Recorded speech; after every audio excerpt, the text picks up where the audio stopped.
Good day!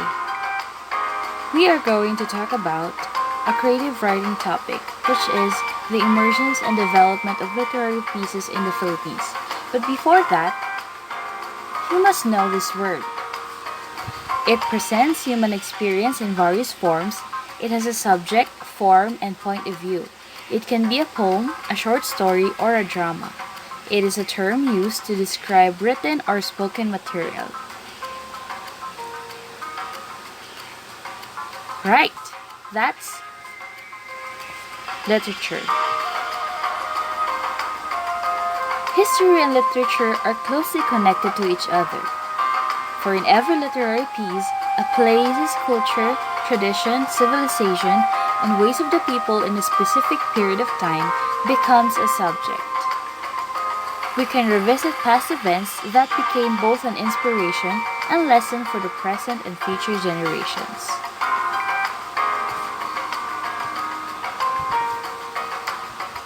These mediums, the novel Dekada 70 by Luwalhati Bautista and a video from Facebook, are reflections of the martial law regime, therefore giving us the idea of the connection between literature and history.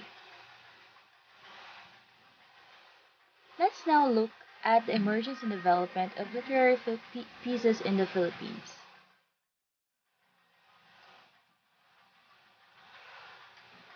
Pre-colonial period.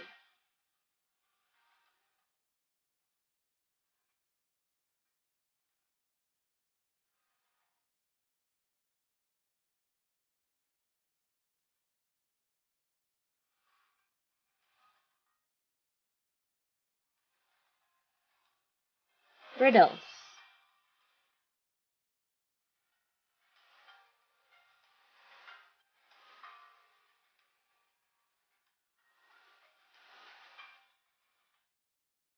Its popularity may be greatly attributed to its mirroring of the Filipino culture. It has two unique indications: its being short, but extraordinarily full of images.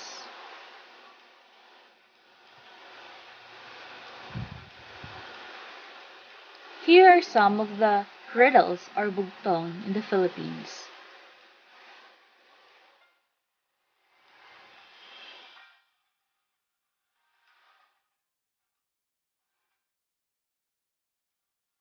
Are you sure with your answers?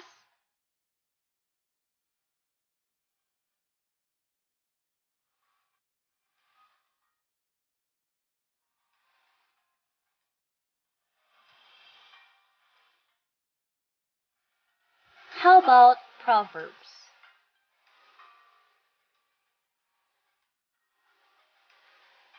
These sayings or maxims are based on local culture, wisdom, and philosophies from Filipino life.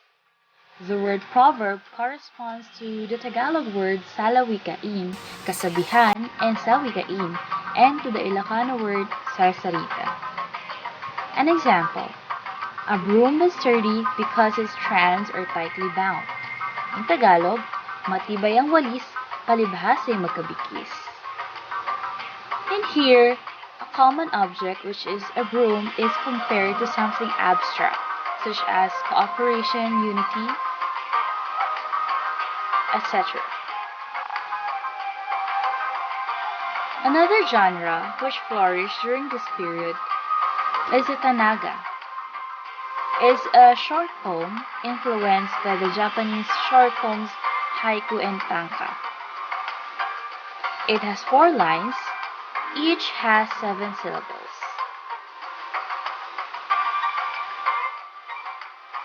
This is the example, Kabibe ni Ildefonso Santos. Kabibe, ano ka ba? May perlas, maganda ka. Kung idiit sa tainga, nagbubuntong hininga. Have you gone to the beach?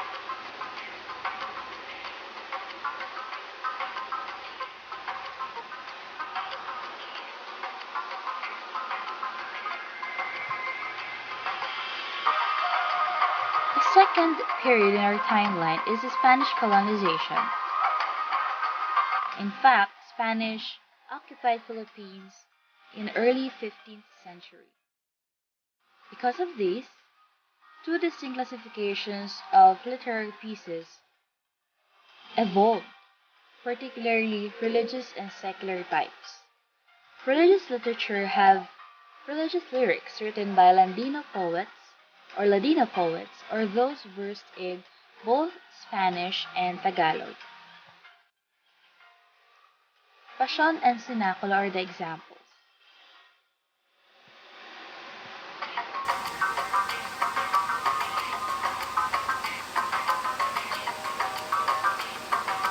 Cenaculo is more of a performance executed on the streets, while Passion is a life narrative of Jesus.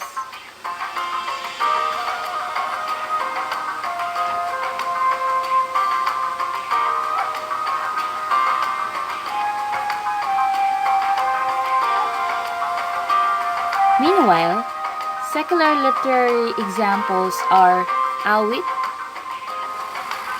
and corrido. Floranta at Laura is an example of awit or songs, while corrido is exemplified by Ibong Adarna.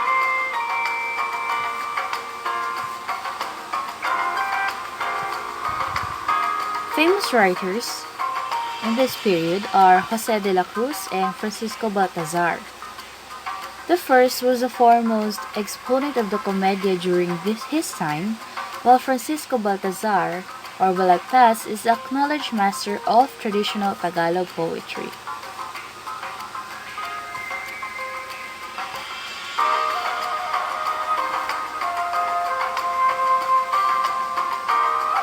José de la Cruz was given that nickname, Joseng Sisiu, because he would only write you verses or edit your verses in exchange of chicks, or as chicks being the payment. Nationalistic or propaganda and revolutionary period 1864 to 1896. Literary forms under this period include propaganda literature and revolutionary literature. It has reformatory and objective in satires, editorials, and news articles which were written to attack and expose the evils of Spanish. Examples are the Diario Tagalog 1882 and La Solidaridad 1888. Political novels like No Le Metangere 1887 and El Filibusterismo 1891.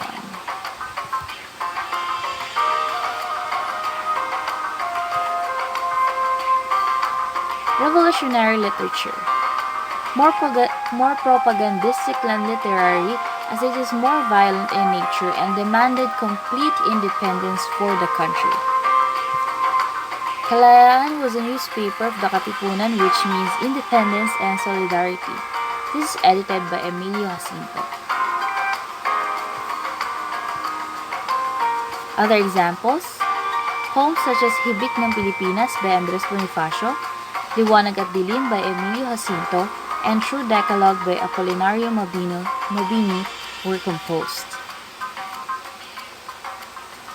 Just a trivia, not only does Hibik ng Pilipinas stand alone, but also it has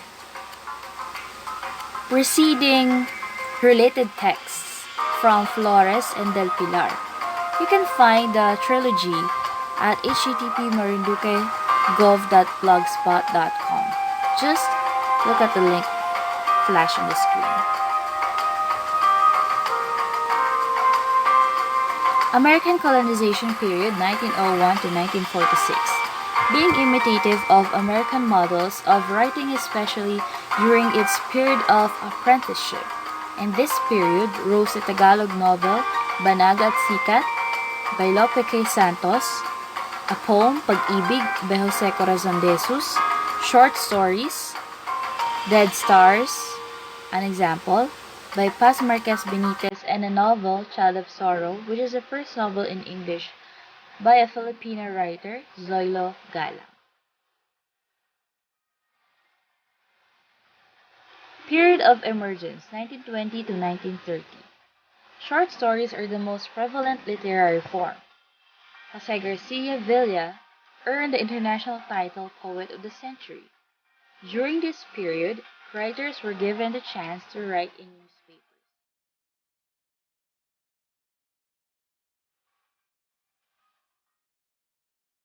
Jose Garcia Villa's poem.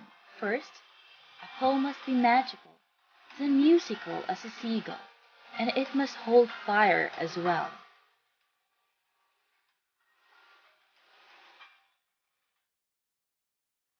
Some of these newspapers, written in this written and published during this period were Ang Kalawasan, Muling Pagsilang, Makinaugalingon, Nueva Era, Liwayway, Bisaya, Hiligaynon, Banawag.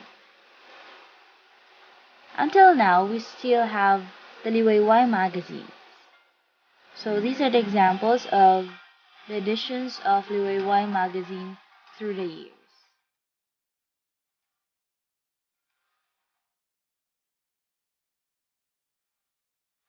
The Republic period 1960 to 1985, a collection of works by Artemio Pataxil and Silverio Baltazar 1969, Mga Ibang Mandaragit by Amado V. Hernandez. The government took part in reviving old plays like the Cenaculo, the Zarzuela, and the Embayoca of the Muslims. 1972, when Karima Polotan Tovero's novel, The Hand of the Enemy, was written, radio and television continued to be patronized during this period. Many Filipino songs dealt with themes that were really true to life, like those of grief, poverty, aspirations for freedom, love of God, of country, and of fellow men.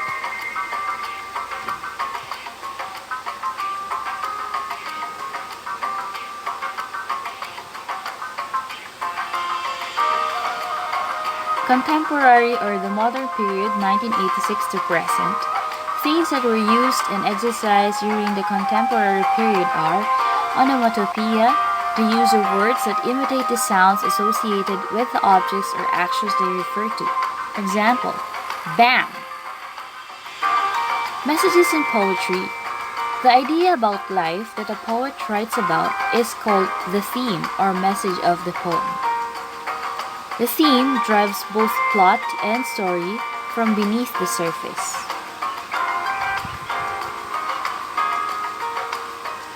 Free verse, a poem that has no regular rhyme or rhythm. The martial law did not only oppress the writer's right to free expression but also created conditions that made collaboration and cooperation convenient choices for artists struggling for recognition and survival. 1997, Sa Ngalan ng Ina, the prize-winning poet-critic Lilia Quindosa Santiago is to date the most comprehensive compilation of feminist writing in the Philippines. Here is an example of a free verse composed by one of the national artists in literature, Virgilio S. Almario.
That's it for our timeline.